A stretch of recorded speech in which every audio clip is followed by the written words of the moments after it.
The old yellow school bus wheezed to a stop in front of the most beautiful building Maya had ever seen. She pressed her face against the window, watching students in crisp uniforms walk through massive iron gates that looked like they belonged to a castle. Her stomach twisted into knots as she clutched her worn backpack tighter. "This is it, honey," called the bus driver, a kind woman who had been picking up scholarship kids for 20 years. "Whitmore Academy, you're gonna do great." Maya nodded, though she wasn't sure she believed it. She stepped off the bus, her old sneakers hitting the perfectly smooth pavement. The sound seemed too loud in this quiet, fancy place. Around her, expensive cars dropped off students who looked like they'd stepped out of magazines. Their uniforms were pressed and perfect, their shoes shined like mirrors. She looked down at her own uniform, bought secondhand from a thrift store 3 towns over. It was clean and neat, but it didn't have that crisp, new look that everyone else seemed to have.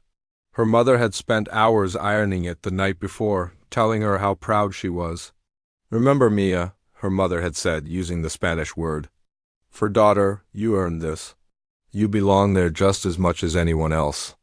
But standing there now, watching kids with designer backpacks and the latest phones, Maya wasn't so sure. The building in front of her was like something from a movie. Tall white columns stretched up to the sky, and wide stone steps led to enormous wooden doors. Students walked up those steps like they owned the place, chatting and laughing with friends they'd probably known since childhood. Maya took a deep breath and started walking. Each step felt heavy, like she was walking through thick mud. As she got closer to the entrance, she could hear pieces of conversations floating around her. "Did you see the new Tesla my dad got me for my birthday? We're spending spring break in Paris this year. It's going to be so boring. I can't believe they're still letting scholarship kids in here. It's really changing the whole atmosphere." That last comment made Maya's cheeks burn. She kept her eyes down and quickened her pace. Inside, the building was even more impressive. The ceiling seemed to go on forever, with beautiful paintings and gold decorations everywhere. The floors were made of marble that reflected the light from huge crystal chandeliers. Her footsteps echoed in the vast space, and she felt like everyone was staring at her. A group of girls stood near a bulletin board, their voices carrying across the hall. One of them, a tall girl with perfectly styled blonde hair, was clearly the leader. "I heard they gave out even more scholarships this year," she was saying. "My mother is absolutely furious. She pays full tuition for me to come here, and now they're just letting anyone in." "I know, right?" another girl chimed in. "It's like they don't care about maintaining standards anymore." Maya pretended to study a map on the wall, but she could feel their eyes on her. She knew they were talking about kids like her, kids whose families worked 2 jobs just to pay for school supplies. The orientation was held in the main auditorium, another room that took Maya's breath away. Red velvet seats stretched down toward a stage where a stern-looking woman in the expensive suit was speaking about tradition and excellence. Maya found a seat in the back, hoping to blend in. "Whitmore Academy has been preparing young minds for success for over 100 years, the woman was saying. "We expect nothing less than perfection from each of our students." After the formal presentation, they were taken on a tour of the campus. The guide, a cheerful senior named Ashley, led them through classrooms filled with the latest technology, a library that looked like something from a fairy tale, and science labs that probably cost more than most people's houses. But it was when they entered the music wing that Maya's heart started racing for a different reason. The hallways were lined with practice rooms, each one containing a piano. Through the small windows, she could see students playing pieces that she recognized, pieces that she had learned by watching videos on her phone because her family couldn't afford lessons. "And here," Ashley announced as they entered a large room, "is our pride and joy," Maya gasped. In the center of the room sat the most beautiful piano she had ever seen. It was a grand piano, black and shiny, with the word Steinway written in elegant gold letters. The late afternoon sun streamed through tall windows, making the piano's surface gleam like water. Without thinking, Maya stepped closer. Her fingers began to move slightly, as if she were playing an invisible keyboard. She could almost hear the music in her head, could almost feel the smooth keys under her fingertips. "Beautiful, isn't it?" Ashley said. "This piano is worth more than most people's cars. Only our most advanced students and faculty are allowed to play it." "I should hope so," came a voice from behind them. Maya turned to see the blonde girl from earlier, now surrounded by a small group of followers. "I'm Victoria Sterling, by the way. My family has been coming to Whitmore for generations." Victoria's eyes swept over the group of new students, lingering on Maya's thrift store uniform and worn backpack. "I just think it's important to respect the traditions of this place. Some instruments are meant for serious musicians, not just anyone who thinks they can play." A comment was clearly directed at Maya, though Victoria never looked at her directly. Maya felt her cheeks burning again, but she forced herself to stay calm. "The piano is used for our weekly recitals," Ashley continued, trying to move past the awkward moment. "Students who want to perform must audition first. It's quite competitive." As they moved on to other parts of the building, Maya couldn't stop thinking about the piano. She had been playing since she was 5 years old, learning first on an old keyboard that her father had found at a garage sale. Later, she practiced on the piano at her elementary school, staying after hours when the janitor would let her. Her father worked as a custodian at 3 different buildings just to make ends meet. He left before dawn and came home after dark, his hands rough from years of hard work. But sometimes, late at night, Maya would hear him humming classical pieces while he did paperwork at their kitchen table. "How was your first day, Mia?" he would ask when she called him that evening. "It was good, Papa," she lied, not wanting to worry him. "The buildings are really fancy and they have amazing music rooms." "I'm so proud of you," he said, and she could hear the smile in his tired voice. "You're going to do wonderful things there." Maya looked around her tiny dorm room, which she shared with 3 other scholarship students. Her roommates were nice enough, but they were all dealing with their own struggles of fitting in at a school where most kids had trust funds and summer homes. As she unpacked her few belongings, Maya thought about the piano again. She wondered what it would feel like to play on such a beautiful instrument, to hear her music fill that grand room. But Victoria's words echoed in her mind. Some instruments are meant for serious musicians, not just anyone who thinks they can play. Maybe Victoria was right. Maybe Maya didn't belong at a place like this. Maybe she was just fooling herself, thinking she could compete with kids who had been taking private lessons since they were toddlers. But then she remembered her father's words, and her mother's proud smile when the acceptance letter arrived. She remembered the countless hours she had practiced on broken keyboards and out-of-tune pianos. The way music made her feel like she could fly. Maya made a promise to herself that night. She would prove that she belonged at Whitmore Academy. She would show them all that talent didn't come from money or family names. It came from the heart, from dedication, from the willingness to work harder than anyone else. She just had to figure out how to get her hands on that piano. Maya's first week at Whitmore Academy felt like living in 2 different worlds. During the day, she sat in classrooms with marble floors and crystal chandeliers, surrounded by students who casually talked about their weekend trips to other countries. At night, she squeezed into her tiny dorm room with 3 other scholarship students, all of them trying to figure out how to survive in this strange new place. Her roommate Lily was from a small farming town in Nebraska. She'd earned her scholarship through academic excellence, but struggled with the social dynamics of the school. "I've never felt so poor in my life," Lily whispered one night as they lay in their narrow bunk beds. "Back home, my family was doing okay. Here, I feel like I'm invisible." Their other roommate, Aina, nodded from across the room. "My mom works 3 jobs to help pay for the things my scholarship doesn't cover." Meanwhile, the girl down the hall just got a new car delivered because she didn't like the color of her old one. The 4th girl, Chen, was the quietest of them all. She came from a family of immigrants who had sacrificed everything for her education. "My parents told me not to call them unless it's an emergency," she said softly. "They're working extra shifts to pay for my textbooks." Maya listened to their stories and felt less alone, but also more aware of the huge gap between their world and the world of their classmates. During lunch, she watched the other students complain about food that tasted better than anything she'd ever eaten at home. They threw away meals that cost more than her family spent on groceries in a week. The hardest part was the music program. Maya had thought this would be where she'd finally fit in, where her talent would speak louder than her secondhand clothes. But even here, the divide was obvious. The wealthy students had been taking private lessons since they were toddlers. They talked about their expensive instruments at home, their summers at prestigious music camps, their private tutors who charged more per hour than Maya's father made in a day. During her first music theory class, Professor Martinez asked students to share their musical backgrounds. One by one, Maya's classmates rattled off impressive lists of achievements and experiences.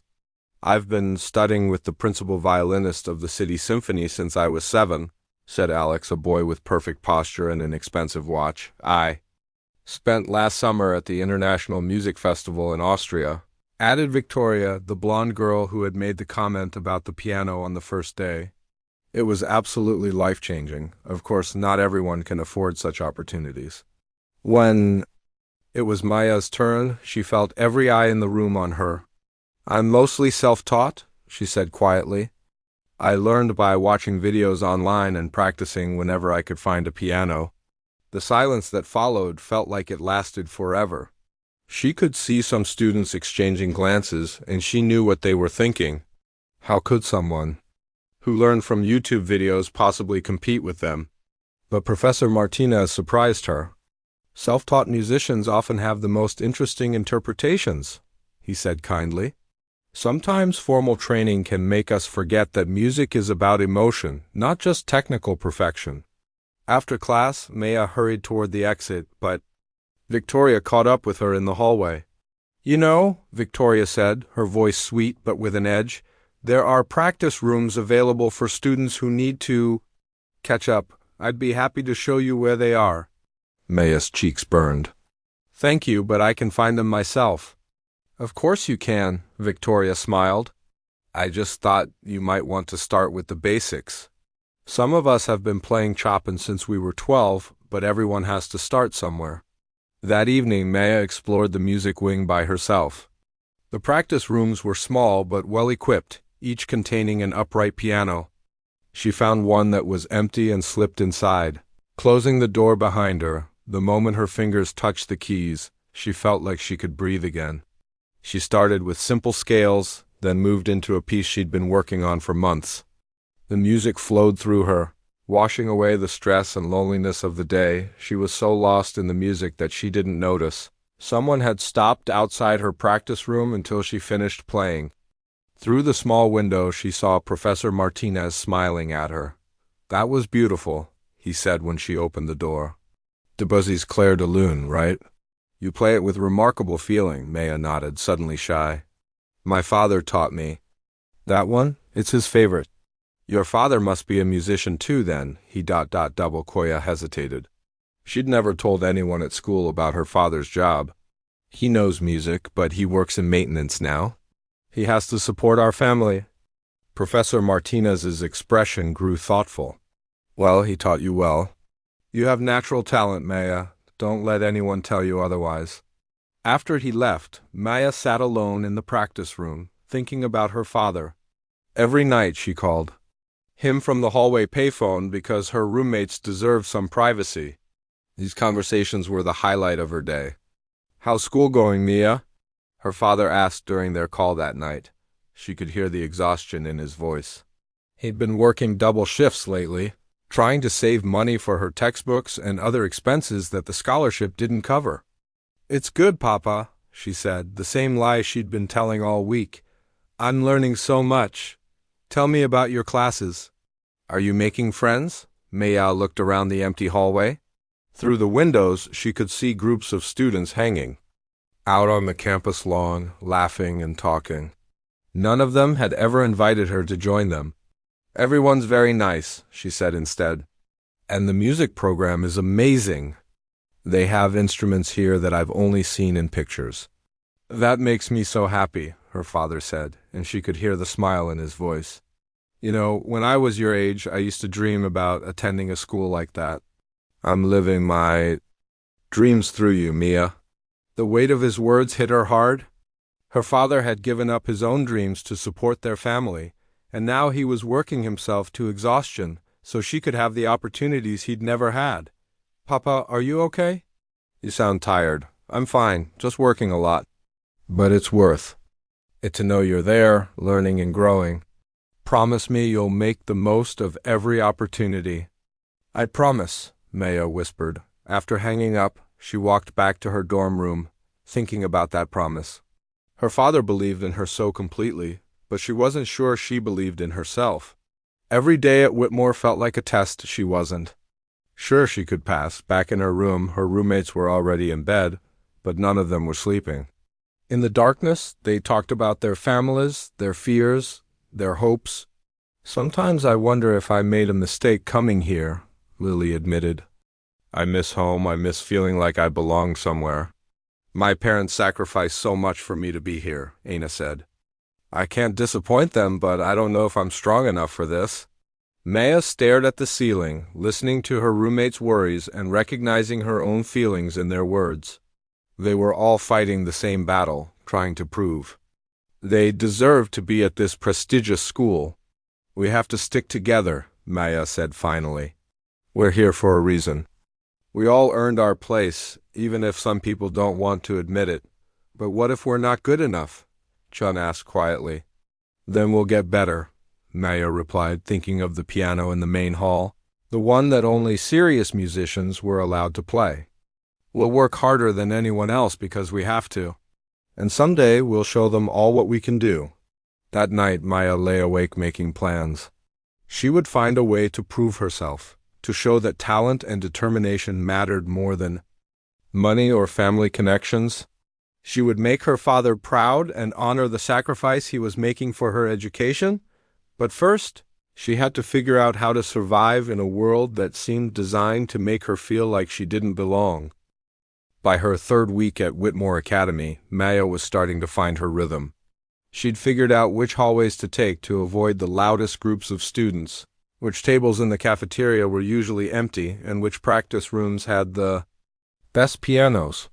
She was even getting used to the strange looks and whispered comments that followed her around campus, but it was in Professor Martinez's advanced music theory class that everything changed. The classroom was different from the others at Whitmore. Instead of individual desks, students sat around a large oval table like they were having a family discussion rather than a formal lesson. Maya had managed to get into this advanced class based on a placement test, and she was proud of herself for qualifying. Today we're going to analyze Bach's Goldberg variations, Professor Martinez announced, placing sheet music in front of each student. I want you to look at the structure and tell me what you notice about the mathematical patterns. Maya studied the music, her mind racing. She'd spent countless hours listening to this piece, memorizing every note even though she'd never had the sheet music before. She could see the patterns immediately, the way Bach had woven numbers into the music, creating a puzzle that was both beautiful and brilliant. Around the table, her classmates were struggling. Victoria kept flipping pages, back and forth, clearly confused. Alex was tapping his pencil nervously, and Jessica was doodling in the margins of her paper. Anyone want to share their observations? Professor Martinez asked. The room was quiet. Maya looked around, waiting for someone else to speak first. When no one did, she slowly raised her hand. Maya? Well, she began, her voice soft but gaining confidence. Bach structured this piece around the number 3. Every third variation is a canon, and the intervals between the voices increase by 1 each time. It's like he's building a musical staircase. Professor Martinez's face lit up. Excellent, what else? Maya warmed to the topic. And if you look at the bass line in variation 13, it's actually a hidden melody that appears again in variation 25, but inverted? It's like he's having a conversation with himself across the entire piece. Outstanding analysis, Professor Martinez said. You've clearly spent time with this music. Maya glanced around the table and noticed that her classmates were staring at her with expressions ranging from surprise to annoyance. Victoria's face had turned slightly red, and she was gripping her pencil so tightly her knuckles were white. After class, Maya gathered her books quickly, hoping to escape before anyone could comment, but Victoria's voice stopped her at the door. "That was quite a performance in there," Victoria said, her tone sweet but with an edge that made Maya's stomach tighten. "I just really love that piece," Maya replied, trying to keep her voice steady. "Of course you do. I'm sure you've had plenty of time to study it, what with all your free time." Victoria's smile was sharp. "Some of us are busy with real musical training, private lessons, master classes, performance opportunities. We don't have time to memorize random pieces from the internet." Maya felt her cheeks burn. "I didn't learn it from the internet." "Oh, right. Your father taught you, I forgot." Victoria's friends giggled behind her. "Well, just remember that this is advanced music theory, not a talent show. We're here to learn serious music, not show off party tricks." As Maya walked away, she heard Victoria whisper to her friends, "I can't believe she thinks she can just waltz in here and act like she knows more than students who've been training their whole lives." The next few days were torture. Maya noticed that Victoria and her group had started a subtle campaign against her. They would save seats for each other, but somehow never have room for Maya. When she tried to join study groups, they would suddenly remember they had other plans. In the cafeteria, conversations would stop when she approached, then resume in whispers after she passed. But the worst part was how they questioned everything she said or did. During ensemble practice, when Maya suggested a different interpretation of a piece, Victoria would roll her eyes and say, "I think we should stick to traditional methods, don't you? This isn't the time for experimentation." When Maya volunteered to help organize the music department's sheet music library, Jessica made a comment about how some people will do anything to get extra credit. When Maya stayed after class to ask Professor Martinez questions, she overheard Alex telling his friends that she was obviously trying to suck up to the teacher. The breaking point came during a class discussion about practice time. Professor Martinez had mentioned that students could sign up for extra practice room slots if they needed them. "Professor," Victoria said, raising her hand with a concerned expression, "I'm worried about the practice room schedule. Some students seem to be taking up more than their fair share of time." Maya felt every eye in the room turn toward her. She'd been staying late most nights, practicing in the small rooms because she didn't have a piano at home to return to like her classmates did. "I think it's important to be fair," Victoria continued. "Students who are serious about their music deserve equal access to practice facilities.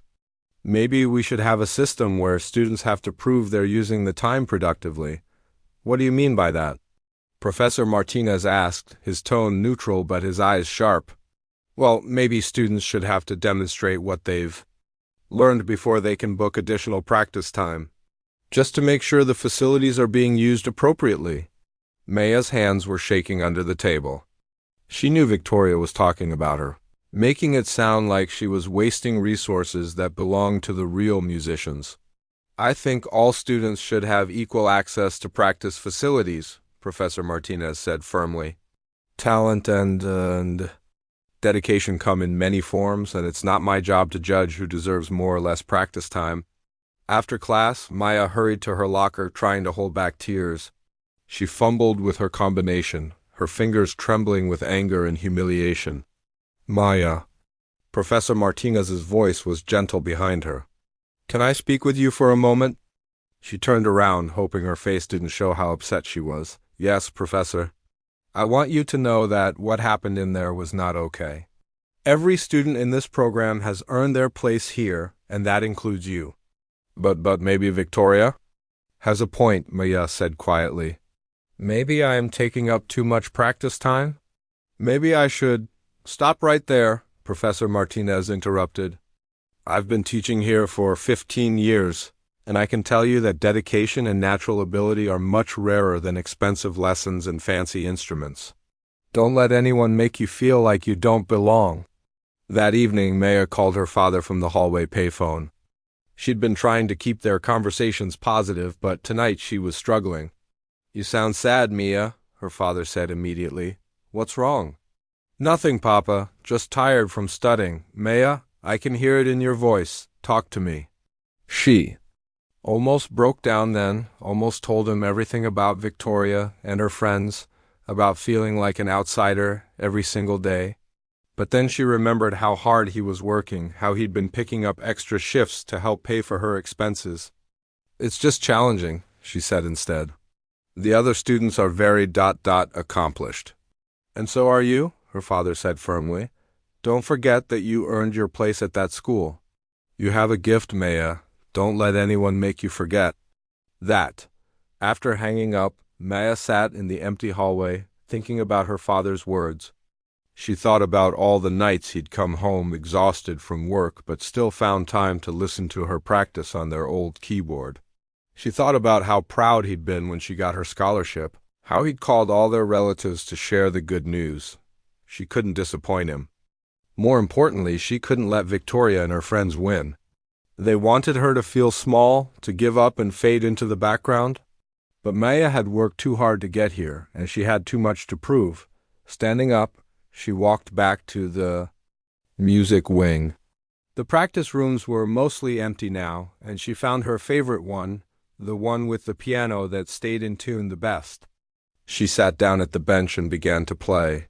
Letting the music wash away the hurt and frustration of the day, she would show them all what she could do.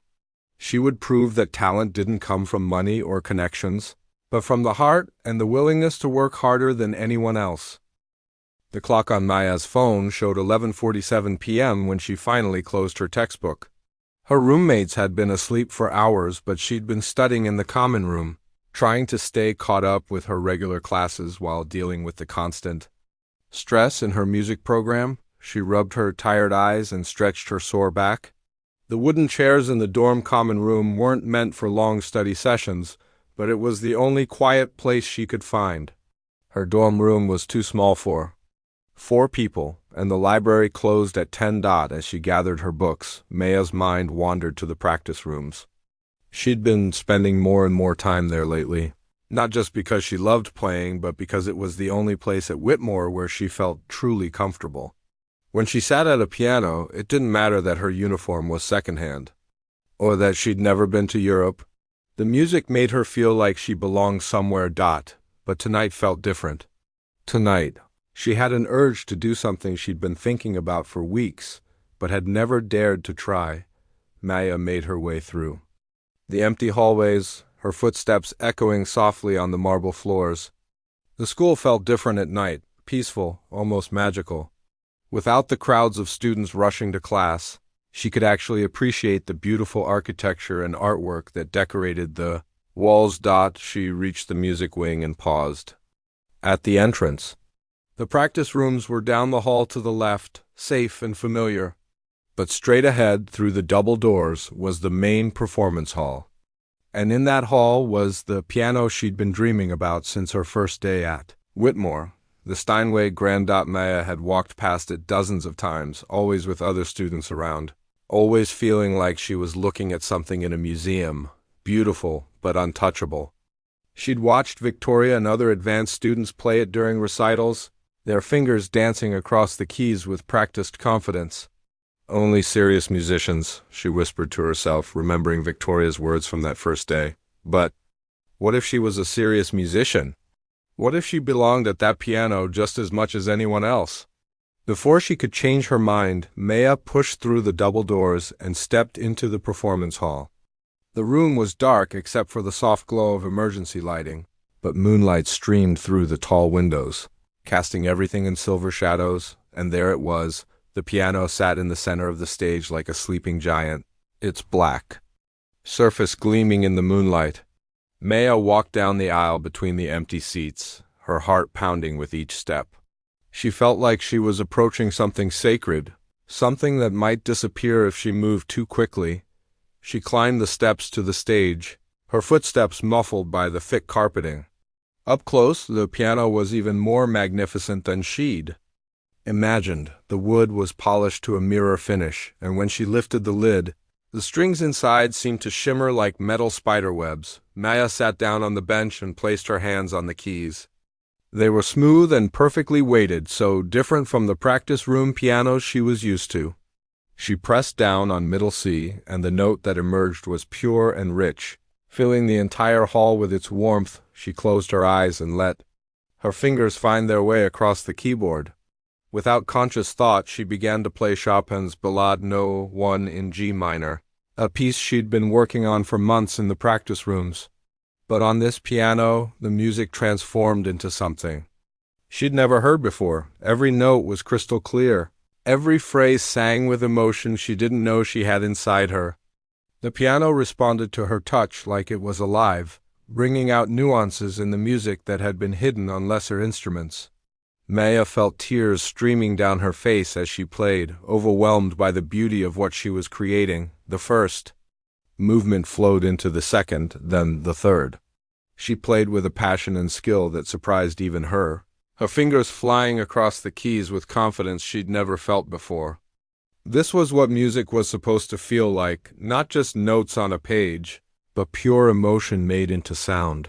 She was so lost in the music that she didn't notice the figure standing in the shadows. Near the back of the hall, Frank Peterson had been the night security guard at Whitmore Academy for 12 years. He'd seen a lot of things during his late-night rounds, students sneaking around after hours, couples kissing in empty classrooms, the occasional prank or party. But he'd never seen anything like this. The girl on the stage was completely absorbed in her music, her whole body moving with the rhythm of the piece. Frank had grown up in a house where classical music played constantly. His mother had been a piano teacher, and he knew talent when he heard it. This girl wasn't just playing the notes. She was telling a story, painting pictures with sound. Frank made his decision. Instead of interrupting her, he quietly sat down in one of the back seats and listened.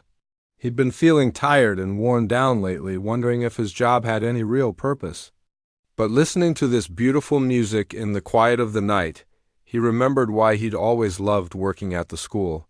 Sometimes magical things happened here, and he was privileged to witness them. Maya finished the ballade and sat in silence for a moment, breathing heavily. She couldn't believe what had just happened. She'd played better than she ever had in her life, and it was all because of this incredible instrument. For the first time since arriving at Whitmore, she felt like she truly belonged somewhere. She played 2 more pieces, a gentle Debussy prelude that her father had taught her, and a Mozart sonata that sparkled like diamonds in the moonlight. Each piece sounded better than she'd ever imagined it could, and she found herself discovering new layers of meaning in music she thought she knew by heart. Finally, exhaustion caught up with her. Maya closed the piano lid gently and stood up from the bench. She looked around the empty hall, trying to memorize every detail of this perfect moment. She knew she might never get another chance to play this piano, so she wanted to remember everything about tonight. As she made her way back through the hall, she whispered, "Thank you," to the piano, feeling a little silly but not caring. The instrument had given her something precious, a glimpse of what she could become if she kept working, kept believing in herself. Frank waited until she was completely gone before he stood up from his seat. He walked to the front of the hall and looked up at the stage where the piano sat silent once again. Tomorrow he would have to write a report about the after-hours activity he'd witnessed, but tonight he would just hold on to the memory of the most beautiful music he'd ever heard. The next morning, Maya woke up feeling like she'd had the most wonderful dream. But when she looked at her hands, she could still feel the sensation of those perfect keys under her fingers. It hadn't been a dream. It had really happened. She got dressed and went to breakfast, trying to act normal even though she felt like she was glowing from the inside. She sat at her usual table with her roommates, listening to them complain about their upcoming tests and difficult professors. "You look different today," Lily observed, stirring her cereal absently. "Did something good happen?" Maya smiled, thinking about her secret midnight concert. "I just had a really good night's sleep," she said. But as she walked to her first class, Maya noticed something strange. Other students were whispering more than usual, and some of them were looking at her with expressions she couldn't quite read. She told herself she was being paranoid, but the feeling followed her all morning. It wasn't until she was walking past the main office that she overheard a conversation that made her blood run cold. Someone was in the performance hall last night. The assistant principal was saying to another teacher. Frank found evidence that someone had been playing the Steinway. That's completely unacceptable, the teacher replied. That piano is worth more than most people's cars. What if they had damaged it? We're going to investigate, the assistant principal said. Whoever did this will face serious consequences. Maya's heart started racing. She hurried past the office, her mind spinning with worry. She hadn't damaged the piano, she'd been incredibly careful. But she knew that wouldn't matter if they found out it was her. As she sat in her morning classes, Maya couldn't concentrate on anything the teachers were saying. She kept thinking about the consequences she might face if they discovered her secret. Would they expel her? Would they take away her scholarship? Would they call her father and tell him his daughter was a rule breaker who couldn't be trusted? But despite her fear, Maya couldn't bring herself to regret what she'd done. Those few hours at the piano had been the most magical of her life. She'd discovered something about herself and her music that she never would have found in the practice rooms. She just hoped she could keep it secret long enough to figure out what to do next. Maya spent the next 3 days walking on eggshells, jumping every time she heard footsteps behind her in the hallway. The school administration was still investigating who had used the Steinway piano without permission, and rumors were flying around campus like wildfire. Some students thought it was a prank by seniors trying to cause trouble before graduation. Others suspected it might have been someone from outside the school who had somehow gotten inside. A few whispered about how the mysterious pianist had actually played beautifully. According to the security guard's report, which only made the whole situation more intriguing, Maya tried to act normal, but it was exhausting. Every conversation she overheard about the incident made her stomach twist with anxiety. She found herself avoiding the music wing altogether, spending her free time in the library or walking around the campus grounds. Instead of practicing piano, her roommates noticed her strange behavior immediately. You haven't been to the practice rooms in 3 days, Lily pointed out during their Thursday evening chat. Are you feeling okay? You love playing piano. I'm just focusing on my other classes right now, Maya lied, pretending to be absorbed in her history textbook. I need to keep my grades up. But the truth was, she was terrified. Every time she thought about sitting down at a piano, she remembered the feeling of those perfect keys under her fingers, and the guilt would wash over her again. She'd broken the rules, and even though no one had been hurt, she knew she'd crossed a line. Friday morning started like any other day. Maya got dressed, grabbed her books, and headed to breakfast with her roommates. The cafeteria was buzzing with its usual mix of conversations about weekend plans, upcoming tests, and social drama. Maya got her tray and looked around for an empty table. Most of the scholarship students sat together in a corner near the windows, away from the prime real estate in the center where Victoria and her friends held court every morning. But as Maya walked toward her usual spot, she heard Victoria's voice carry across the room, louder than usual. I'm telling you, it was definitely one of the scholarship students, Victoria was saying to her group. Who else would be desperate enough to sneak around and touch something that doesn't belong to them? Maya froze, her tray trembling in her hands. She glanced around and noticed that other conversations had quieted down, students turning to listen to Victoria's dramatic announcement. Think about it, Victoria continued, clearly enjoying the attention. The real students here have access to plenty of practice opportunities. We don't need to break rules to play piano. But someone who doesn't really belong here, someone who's probably never touched a decent instrument in their life, of course they'd be tempted to try the Steinway. Maya's face burned with embarrassment and anger. Victoria didn't know anything about her or her musical background, but she was making assumptions based on nothing but prejudice and meanness. Victoria, that's not fair, said a quiet voice from across the cafeteria. Maya looked over and saw it was Rachel, a girl from her music theory class who usually kept to herself. You don't know who did it or why? Oh, please, Victoria laughed. tossing her perfectly styled hair. It's obvious. The administration should be looking at students who don't have proper musical training, who think they can just walk in here and act like they deserve the same privileges as students whose families have been supporting this school for generations. Maya felt tears starting to build behind her eyes, but she forced herself to stay calm. She started walking again, hoping to reach her table and sit down before anyone noticed how upset she was. But Victoria wasn't finished. I mean, can you imagine? Victoria's voice got even louder, making sure everyone in the cafeteria could hear. Some nobody thinking they have the right to touch our piano? It's like letting someone who's never driven a car take your Ferrari for a joyride. It's disrespectful and dangerous. That's when Maya snapped. She stopped walking and turned around, her tray still in her hands. You don't know what you're talking about, she said, her voice shaking with emotion. The entire cafeteria went silent. Every student, every teacher, every cafeteria worker stopped what they were doing and stared at Maya. She could feel hundreds of eyes on her, but she couldn't stop herself now. Victoria's face lit up with delight. She'd been hoping for exactly this kind of reaction. Oh, did I hit a nerve? Do you have something you want to share with us? You think that just because someone doesn't have money, they can't appreciate beautiful music? Maya said, her voice getting stronger. You think that piano belongs to you more than anyone else just because your parents pay full tuition? Actually, yes, Victoria said with a cruel smile. That piano was donated by alumni who understand the value of preserving excellence.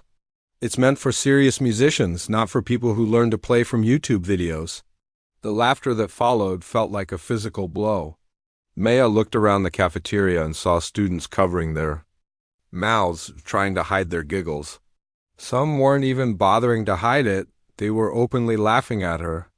At least I learned to play because I love music, Maya shot back. Not because my parents forced me to take lessons so I'd look good on college applications. The laughter stopped abruptly. Victoria's face turned red with anger. How dare you, Victoria hissed, standing up from her table. You have no idea what real musical training involves. You have no idea what it takes to be a true artist. You're just a charity case who thinks she can waltz in here and pretend to be something she's not. That's enough. The voice came from the back of the cafeteria, where Professor Martinez had been having breakfast with other faculty members. He stood up, his face stern with disapproval, but Victoria was on a roll now, drunk on the attention and the power she felt over Maya. No, I think it's important that everyone understands the difference between real talent and whatever this is. Some of us have been studying music our entire lives. We've made sacrifices, we've worked with the best teachers, we've earned our place here, and then scholarship students come in and act like they deserve the same respect, the same opportunities, when they've never even. I said that's enough. Professor Martinez's voice boomed across the cafeteria. Miss Sterling, you will come with me to the principal's office immediately. But the damage was already done. Maya stood in the middle of the cafeteria, surrounded by staring faces, her cheeks wet with tears. She didn't remember starting to cry.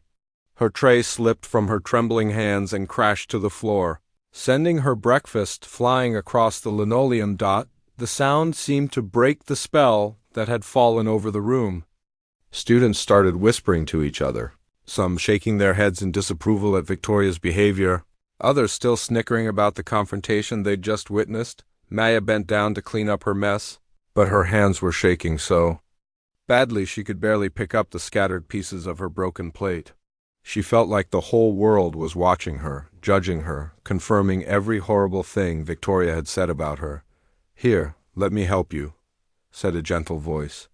Maya looked up and saw Rachel kneeling beside her, gathering up pieces of food and putting them back on the tray. Thanks, Maya whispered, not trusting her voice to say more. Other students started to help too. Her roommate Lily appeared with paper towels, and Chun brought a mop from the kitchen area. Even some students Maya didn't know well stopped to ask if she was okay, but Maya barely noticed their kindness. All she could think about were Victoria's words echoing in her head. Charity case. Nobody doesn't really belong here. Each phrase felt like a knife, cutting deeper because part of her wondered if Victoria was right. Maybe she was fooling herself. Maybe she didn't belong at Whitmore Academy. Maybe she'd made a terrible mistake thinking she could compete with students who'd had every advantage in life. As she finally escaped the cafeteria and ran toward the bathroom to hide, Maya couldn't shake the feeling that everyone at school now saw her exactly the way Victoria did, as an outsider who had dared to reach for something beyond her station. The worst part was that Victoria had been so close to the truth. Maya was the one who had played the Steinway that night. She was the nobody who had touched their precious piano. And now she felt like everyone could see her guilt written across her face. That afternoon, Maya skipped her music classes for the first time since starting at Whitmore. She couldn't face seeing Victoria again, couldn't handle the whispers and stares that would follow her wherever she went. Instead, she sat alone in her dorm room, staring at her phone and wondering if she should call her father and tell him she wanted to come home. Maya spent the entire weekend in her dorm room, leaving only for meals and avoiding eye contact with everyone. Her roommates tried to cheer her up, but she couldn't shake the humiliation from Friday's cafeteria incident. Every time she closed her eyes, she heard Victoria's voice calling her a charity case and a nobody. By Sunday evening, she'd made up her mind. She was going to transfer schools. Maybe she could go back to her old public school and take community college music classes. Instead, it wouldn't be the same caliber as Whitmore, but at least she wouldn't have to deal with people like Victoria anymore. She was drafting an email to her guidance counselor when Lily burst into the room, her face flushed with excitement and anger. "Maya, you need to hear this," Lily said, catching her breath. "I was just at the library and Victoria and her friends were there planning something. Something about you." Maya's stomach dropped. "What kind of something?" "They're going to challenge you to a piano competition? A public one in front of the whole school?" Lily sat down on her bed, her eyes wide with concern. "Victoria thinks it's the perfect way to prove her point about who belongs here and who doesn't." "What?" Maya felt like the room was spinning. "That's crazy. I would never agree to that." "That's the thing," Sean said, appearing in the doorway. "I heard them talking too. Victoria's planning to make the challenge tomorrow during lunch in front of everyone. She's betting that you won't have the courage to accept, which will make you look weak. But if you do accept, ... I'll get humiliated in front of the entire school," Maya finished quietly. Aina nodded sadly. "It's a trap either way. If you say no, people will think you were just talking big during that fight. If you say yes, Victoria gets to show off her fancy training while you ... While I prove that I really am just a nobody who doesn't belong here," Maya said, burying her face in her hands. But even as she said it, a small flame of anger was starting to burn in her chest. Victoria had already embarrassed her publicly, made her feel small and worthless. Now she wanted to do it again, to prove once and for all that Maya didn't deserve to be at Whitmore Academy. "You know what's really unfair?" Maya said suddenly, looking up at her roommates. "Victoria acts like she's some kind of musical genius, but I've heard her play. She's technically perfect, but there's no soul in her music. It's like listening to a computer play piano. So what are you going to do?" Lily asked gently. Maya stared out the window at the campus grounds, thinking about her father working double shifts so she could be here. Thinking about all the nights she'd practiced on broken keyboards and out-of-tune pianos, dreaming of opportunities like this. Thinking about how alive she'd felt playing the Steinway that night. How the music had poured out of her like it was part of her very soul. "I don't know yet," she said honestly. "But I'm not going to let her make me feel ashamed anymore." Monday. Morning came too quickly. Maya had barely slept, her mind racing with thoughts of what Victoria might say, how she should respond, whether she was brave enough to face whatever was coming. She made it through her morning classes in a daze, barely hearing what the teachers were saying. Everyone seemed to be looking at her differently, and she couldn't tell if it was sympathy or curiosity or something else entirely. When lunchtime arrived, Maya's hands were shaking as she walked toward the cafeteria. Her roommates flanked her. On both sides, a small show of support that meant more to her than they could know. The cafeteria was more crowded than usual. Word had clearly gotten around that something was going to happen, and students were lingering over their meals instead of rushing off to other activities. Maya got her lunch and sat at her usual table, trying to eat normally even though her stomach was tied in knots. She didn't have to wait long. "Attention, everyone." Victoria's voice rang out across the cafeteria as she stood up on one of the chairs. "I have an announcement to make." The room gradually quieted down, all eyes turning toward Victoria. She was dressed impeccably as always, her uniform perfectly pressed, her hair styled like she was going to a photo shoot. "Last Friday, we had an interesting discussion about musical standards and who deserves access to our school's finest instruments." Victoria began, her voice carrying clearly across the room. "Some people seem to think that passion and enthusiasm are enough to make someone a serious musician." Maya felt every eye in the room turn toward her. Her face burned with embarrassment, but she forced herself to sit up straight and meet Victoria's gaze. "So I've decided to propose a solution," Victoria continued with a smile that didn't reach her eyes. "A friendly competition between myself and our passionate scholarship student here. A chance for both of us to demonstrate what we consider serious. Music." The cafeteria erupted in whispers and excited chatter. Maya could hear students making predictions about what would happen. Some expressing sympathy for her impossible situation, others clearly excited about the drama that was unfolding. "The performance would be this Friday evening in the main auditorium," Victoria announced. "Open to all students and faculty. Each of us would play 2 pieces of our choosing on the Steinway grand piano." She emphasized those last words, knowing exactly how they would affect Maya. "What do you say?" Victoria called out, looking directly at Maya. "Are you brave enough to put your talent where your mouth is? Or are you going to admit that some instruments really are meant for serious musicians only?" The entire cafeteria fell silent. Maya could feel hundreds of pairs of eyes on her, waiting to see what she would do. Her roommates were looking at her with encouragement, but she could also see pity in their expressions. They thought this was an impossible situation for her. Maya stood up slowly, her legs feeling weak beneath her. She thought about all the reasons she should say no. Victoria had years of expensive training, performance experience, and the confidence that came with growing up in a world where she was told she was special every day. But then Maya thought about her father, about the sacrifices he was making so she could be here. She thought about all the hours she'd spent practicing, not because she had to, but because music was part of her soul. She thought about that magical night when she'd played the Steinway and felt like she was exactly where she belonged. "I accept," Maya said, her voice quiet but steady. The cafeteria exploded in shocked murmurs and excited chatter. Victoria's smile widened, but there was something uncertain in her eyes now, as if she hadn't quite expected Maya to agree. "Wonderful," Victoria said, clapping her hands together. "This Friday at 7 p.m., the whole school can judge for themselves what real musical talent looks like." As Victoria climbed down from her chair and began accepting congratulations from her friends, Maya sank back into her seat, wondering what she had just gotten herself into. "Are you crazy?" Lily whispered urgently. "She's been training for this her whole life." "I know," Maya said quietly, watching Victoria bask in the attention from across the room. "But I couldn't let her win without even trying. My father didn't work double shifts so I could back down from bullies."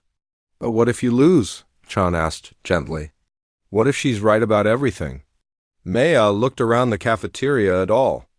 The faces staring at her, some supportive, some skeptical, some just hungry for entertainment. She thought about the piano waiting in the performance hall, the instrument that had made her feel so alive just a few nights ago. "Then at least I'll know I tried," she said, "and maybe I'll surprise everyone, including myself." That afternoon, Maya skipped her regular classes and went straight to the practice rooms. She had 4 days to prepare for the most important performance of her life. 4 days to prove that she belonged at Whitmore Academy, that her music was just as valid as Victoria's expensive training. She sat down at the old upright piano in practice room 7 and began to play, pouring all her fear, anger, and determination into the music. She didn't know if she could beat Victoria, but she was going to give everything she had to try. For the first time in days, Maya felt like herself again. Whatever happened on Friday, she wouldn't go down without a fight. Friday arrived faster than Maya had hoped. She'd spent every spare moment of the past 4 days in the practice rooms, working on the 2 pieces she'd chosen for the competition. Her fingers were sore, her back ached from long hours hunched over the piano bench, and she'd barely slept the night before. The morning felt surreal, like she was moving through a dream. Students kept approaching her in the hallways, some offering encouragement, others asking if she was nervous, and a few making comments that made it clear they thought she was about to embarrass herself spectacularly. "I heard Victoria's been practicing Rachmaninoff's Piano Concerto No. 2, whispered a girl from her history class. "That's like impossibly difficult. What are you going to play?" Maya just smiled and said she wanted it to be a surprise. The truth was, she'd chosen pieces that meant something personal to her, rather than trying to pick the most technically challenging music she could think of. She hoped that would be enough. By afternoon, the entire school was buzzing with excitement. Teachers were having trouble keeping students focused in class, and Maya noticed that even some faculty members seemed curious about what would happen that evening. "You don't have to do this," Professor Martinez said when he found Maya sitting alone in the music wing during her free period. "There's no shame in backing out if you're having second thoughts." Maya looked up at him, surprised by the concern in his voice. "Do you think I can't do it?" "I think you're incredibly talented," he said carefully. "But Victoria has been preparing for performances like this her entire life. She's used to pressure, used to being on stage. This is different from playing alone in a practice room." "I know," Maya said quietly, "but I have to try. If I back out now, everyone will always think Victoria was right about me." Professor Martinez sat down beside her. "Maya, your worth as a musician isn't determined by one performance. And it certainly isn't determined by what Victoria Sterling thinks of you." "But what if she's right?" Maya asked, voicing the fear that had been eating at her all week. "What if I really don't belong here? What if I'm just a scholarship kid who got lucky and doesn't have real talent? Do you remember the first time you analyzed the batch variations in my class?" Professor Martinez asked. "You saw patterns and connections that students with years of formal training had missed. You understood the heart of the music, not just the technical structure." Maya nodded, remembering how natural that had felt. "That kind of musical understanding can't be taught," he continued. "It either exists or it doesn't. You have something special, Maya. Don't let anyone convince you otherwise." As evening approached, Maya could barely eat dinner. Her stomach was twisted in knots and her hands kept trembling whenever she thought about the performance ahead. Her roommates tried to keep her distracted with jokes and stories, but everyone could feel the tension building. "Whatever happens tonight," Lily said, as they got ready to head to the auditorium, "we're proud of you for standing up for yourself. And remember," Aina added, "half the school is rooting for you. Victoria might have her fans, but she's also made a lot of enemies with her attitude." Maya nodded, trying to draw strength from their words. She'd chosen to wear her best dress, nothing fancy, but clean and simple. She'd braided her hair back to keep it out of her face while playing. She looked in the mirror one last time, took a deep breath, and headed out to face her fate. The auditorium was packed. Maya had never seen so many people in one place at Whitmore Academy. Students filled every seat, teachers lined the walls, and she even spotted some parents who had apparently heard about the event and come to watch. Victoria was already backstage when Maya arrived, looking absolutely stunning in a designer dress. That probably cost more than Maya's family spent on groceries in a month. She was warming up with complicated finger exercises, her movements precise and confident. "Oh, good, you decided to show up," Victoria said without looking up from her warm-up. "I was beginning to think you'd chickened out." "I'm here," Maya said simply, trying to keep her voice steady. Dean Morrison, the head of the school, appeared to explain how the evening would work. "Each student will perform 2 pieces of their choosing. Victoria has won the coin toss, so she performed first. Maya will follow. There are no judges. This is simply an opportunity for both students to showcase their abilities. Maya found a quiet corner backstage and tried to calm her nerves. Through the curtain, she could hear the audience settling into their seats, the low hum of hundreds of conversations. She'd never played for so many people before. The practice rooms suddenly seemed like a much safer, more comfortable place. "Ladies and gentlemen," Dean Morrison's voice carried across the auditorium as he took the stage. "Tonight, we have the privilege of hearing two of our talented students perform. Please welcome Victoria Sterling." The applause was thunderous as Victoria walked onto the stage. She looked completely comfortable, waving to friends in the audience with the confidence of someone who had been performing in front of crowds her entire life. Maya watched from the wings as Victoria sat down at the Steinway and adjusted the bench. Even from backstage, Maya could see how perfectly Victoria fit at that piano, like she was born to be there. Then Victoria began to play, and Maya's heart sank. The music that flowed from the piano was absolutely perfect. Victoria's technique was flawless, her timing precise, her dynamics expertly controlled. She was playing Rachmaninoff's Piano Concerto No. 2, just as the rumors had said, and she made it look effortless. Maya closed her eyes and listened, trying not to let panic overwhelm her.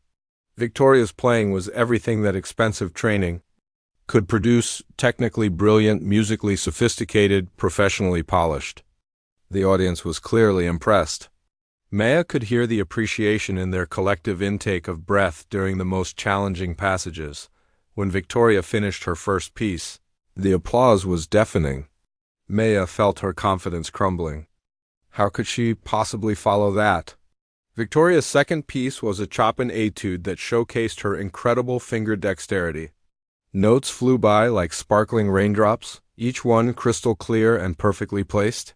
It was the kind of performance that made people understand why some students got into the best music conservatories in the world. As Victoria took her bow, the audience erupted in appreciation.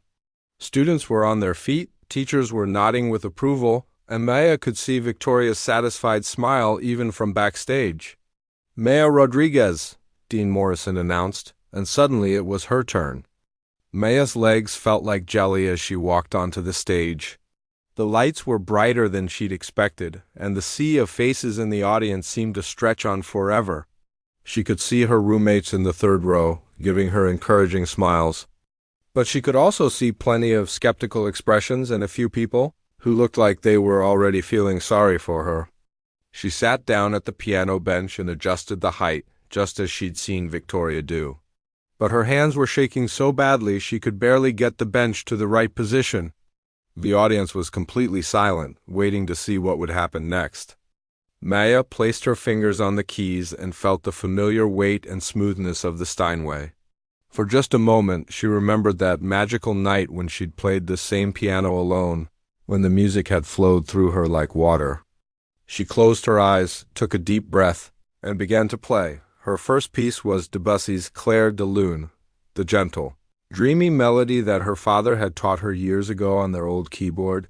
But something was wrong. Her nerves were getting the better of her, and her fingers felt clumsy and uncertain. The notes that had sounded so beautiful in the practice room now seemed hesitant and weak. Maya could feel the audience's attention, could sense their disappointment as her performance failed to match Victoria's technical brilliance. She stumbled slightly during a difficult passage and felt her cheeks burn with embarrassment. But then something unexpected happened. Just as Maya was beginning to panic, she heard the auditorium doors open quietly at the back of the hall. She couldn't see who had entered. The stage lights made it impossible to see past the first few rows. But something about that sound, that slight disturbance in the perfect silence, reminded her of her father coming home late from work, trying not to wake anyone as he checked on her before going to bed. And suddenly, Maya wasn't playing for Victoria or for the audience or to prove anything to anyone. She was playing for her father, for all the sacrifices he'd made, for all the dreams he'd given up so she could be here. The music changed. It became softer, more personal, filled with all the love and gratitude she felt for the man who believed in her even when she didn't believe in herself. As Maya continued playing Clair de Lune, something magical began to happen. The nervousness that had made her hands shake started to fade away, replaced by the same feeling she'd had that night when she'd played this piano in secret. The music began to flow through her like it was part of her very soul. Each note became a memory. Late nights practicing on their old keyboard while her father did paperwork at the kitchen table, humming along to help her keep time. The melody spoke of love and sacrifice, of dreams passed from father to daughter, of hope surviving even in the hardest times. The audience, who had been politely waiting through her rocky start, began to lean forward in their seats. Something was changing in Maya's performance. This wasn't the technical showmanship they'd just witnessed from Victoria. This was something deeper, more personal. Maya's second piece was Chopin's Ballade No. 1 in G minor, the same piece she'd played that magical night alone with the Steinway. But now, playing it in front of hundreds of people, she found layers of emotion in the music that she'd never discovered before. The opening notes were soft and questioning, like someone asking a difficult question. Then the melody grew stronger, more determined, telling the story of someone who refused to give up despite overwhelming odds. Maya's fingers danced across the keys with increasing confidence, and the music filled the auditorium with raw emotion. That made some people in the audience wipe tears from their eyes. In the back of the auditorium, a man in a simple janitor's uniform stood quietly by the door, listening to every note with tears streaming down his weathered face. He recognized the piece immediately. It was one he had taught his daughter years ago, back when she was just a little girl sitting on phone books so she could reach the piano pedals. Miguel Rodriguez had been working his evening shift, cleaning offices in another part of the building, when he heard the announcement over the school speaker system about a piano competition in the auditorium. Something in his heart had told him to come listen, even though he knew he didn't belong in this fancy world of expensive education and privileged families. Now, hearing his daughter play with such passion and skill, he understood why fate had brought him here tonight. This was the moment she had been working toward her entire life, and he wouldn't miss it for anything in the world. As Maya reached the most challenging section of the ballade, her playing became even more intense. Her whole body moved with the music, and every person in the auditorium could feel the emotion pouring out of her. This wasn't just technical skill. This was storytelling at its most powerful. The music spoke of struggle and triumph, of a young woman who had faced mockery and discrimination but refused to let anyone define her worth. It told the story of late-night practice sessions and second-hand uniforms, of a father working multiple jobs and a daughter determined not to let his sacrifices be in vain. Victoria, watching from the wings, felt something she'd never experienced before. For the first time in her life, she was hearing music that was bigger than perfect technique, more important than flawless execution. Maya's playing had a quality that all of Victoria's expensive lessons had never taught her. It had heart. The final notes of the ballade rang out across the silent auditorium, hanging in the air like a prayer. Maya sat perfectly still for a moment, her hands resting on the keys, overwhelmed by what had just happened. She had played better than she ever had in her life, pouring everything she was into those two pieces. Then the silence was broken by the sound of slow, deliberate applause from the back of the auditorium. Maya looked up, squinting against the stage lights, trying to see who was clapping. The rest of the audience turned in their seats, curious about who would be the first to break the spell that Maya's performance had cast over the room. A figure stepped out of the shadows at the back of the hall, still clapping steadily. He was a middle-aged Hispanic man wearing a simple work uniform, his graying hair neatly combed, his face lined with years of hard work but glowing with pride. Maya's breath caught in her throat. "Papa?" she whispered, though her voice didn't carry beyond. The first row, Miguel Rodriguez walked slowly down the center aisle, his work boots quiet on the carpeted floor. Every eye in the auditorium followed him, students and faculty alike wondering who this man was and why he was here. As he got closer to the stage, Maya could see the tears on his face, the overwhelming love in his eyes. She stood up from the piano bench, her own eyes filling with tears as she realized her father had heard her performance. But it was Victoria who spoke first. her voice carrying clearly across the silent auditorium. "Excuse me, sir," Victoria called out, her tone condescending and sharp. "I don't think you're supposed to be in here. This is a private school event." Miguel stopped walking and looked up at Victoria with gentle, patient eyes. When he spoke, his voice was quiet but carried perfectly in the acoustics of the hall. "I know exactly where I am," he said simply. "I'm watching my daughter play piano." A ripple of whispers went through the audience. Students began putting pieces together.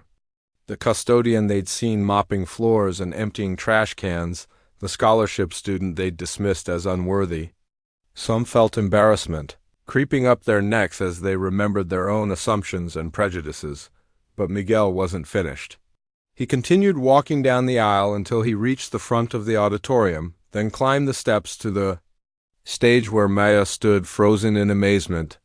"Mia," he said softly, using the Spanish word for daughter that had been part of Maya's childhood soundtrack. "You were magnificent." Maya ran to him then, throwing her arms around his neck as she had when she was a little girl. She didn't care that hundreds of people were watching, didn't care that she was supposed to be the dignified performer. All that mattered was that her father was here, that he had heard her play, that he was proud of her. "Papa, what are you doing here?" she whispered against his shoulder. "I heard there was a piano competition," he said, holding her tight, "and I couldn't miss hearing my daughter play." It was Professor Martinez who finally broke the stunned silence that had fallen over the auditorium. He stood up from his seat. In the faculty section, his face pale with shock and dawning recognition. "Miguel," he said, his voice barely audible. "Miguel Rodriguez?" Miguel looked over at the professor and nodded slowly. "Hello, David. It's been a long time." Professor Martinez walked toward the stage like he was in a dream. "Ladies and gentlemen," he announced to the confused audience, "I think there's something you all need to know." He reached the stage and looked out at the sea of faces staring back at him. 15 years ago, Miguel Rodriguez was one of the most celebrated pianists in the world. He performed with major orchestras, recorded acclaimed albums, and was considered one of the finest classical musicians of his generation. Gasps echoed through the auditorium. Students who had walked past Miguel in the hallways without a second glance were now staring at him with wide eyes and open mouths. After his wife died, Professor Martinez continued, Miguel chose to step away from the concert stage to focus on raising his daughter. He's been working here at Whitmore Academy for the past 3 years, not because he needed the job, but because he wanted to be close to Maya during her time here. The auditorium erupted in shocked murmurs and excited whispers. Victoria stood, frozen in the wings, her face pale as she realized the magnitude of her mistake. All this time, she'd been dismissing Maya as an unworthy scholarship student, never knowing that her father was a musical legend who had given up everything to support his daughter's dreams. Miguel raised his hand, and the audience gradually quieted down. "I didn't come here tonight as Miguel Rodriguez the pianist," he said, his voice strong and clear. "I came here as Maya's father to watch my daughter do what she was born to do. And what I heard tonight was more beautiful than any performance I ever gave." He turned to Maya, placing his hands on her shoulders. "You played with your heart, Mia. That's something that can't be taught, can't be bought with expensive lessons or fancy schools. You have a gift that comes from inside you." Maya was crying openly now, overwhelmed by pride and love and the realization that her secret midnight practice session on the Steinway had led to this incredible moment. The audience began to applaud then, slowly at first, then building to a thunderous ovation that shook the walls of the auditorium. Students were on their feet, teachers were wiping tears from their eyes, and even some of Victoria's friends were clapping enthusiastically. But the most important applause came from the man in the uniform standing beside Maya on the stage, clapping for his daughter who had just proven that talent, determination, and love were more powerful than any privilege or prejudice. Maya looked out at the audience, at her roommates cheering in the third row, at Professor Martinez beaming with pride, at Victoria standing in the wings with a completely changed expression on her face. She thought about all the nights she'd doubted herself, All the time she'd wondered if she really belonged at Whitmore Academy. Now she knew the answer. She belonged anywhere her music could touch people's hearts. And tonight she had done exactly that.